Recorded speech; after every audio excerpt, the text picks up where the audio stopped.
ശബരിമലയിൽ മണ്ഡല മകരവിളക്ക് മഹോത്സവത്തിന് തുടക്കമായി. മേൽശാന്തി PN മഹേഷ് നമ്പൂതിരി നട തുറന്ന് ഇന്ന് ദീപം തെളിയിച്ചു. പുതിയ ശബരിമല മാളികപ്പുറം മേൽശാന്തിമാരും ഇന്ന് ചുമതലയേറ്റു.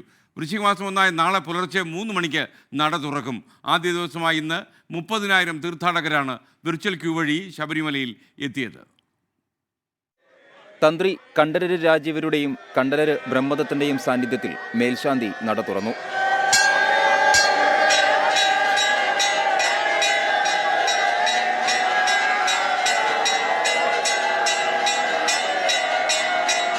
പുതിയ മേൽശാന്തിമാർ 18-ാം പടി ചവിട്ടി ശ്രീകോവിലെത്തി. പിന്നാലെ ദർശന സൗഭാഗ്യം തേടിയെത്തിയവർ നിറഞ്ഞ മനസ്സോടെ അയ്യപ്പനെ തൊഴുതു. ശരണമന്ത്രമുഖരിതമായി അയ്യപ്പ സന്നിധി.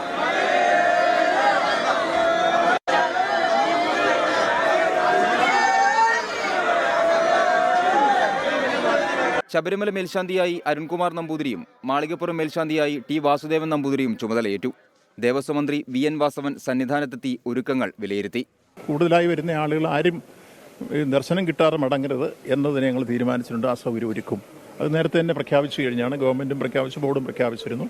അതനുസരിച്ചുള്ള ക്രമീകരണം ഏർപ്പെടുത്തി കഴിഞ്ഞിട്ടുണ്ട് പമ്പയിൽ. പിന്നീട് ഇപ്പോൾ ഈ വെർച്വൽ ക്യൂവിൽ നേരത്തെ ബുക്ക് ചെയ്ത് 70,000 ബുക്ക് ചെയ്ത് മുഴുവൻ വന്നോളുന്നില്ല. എല്ലാം ഇടയ്ക്ക് ക്യാൻസലേഷൻ വരും.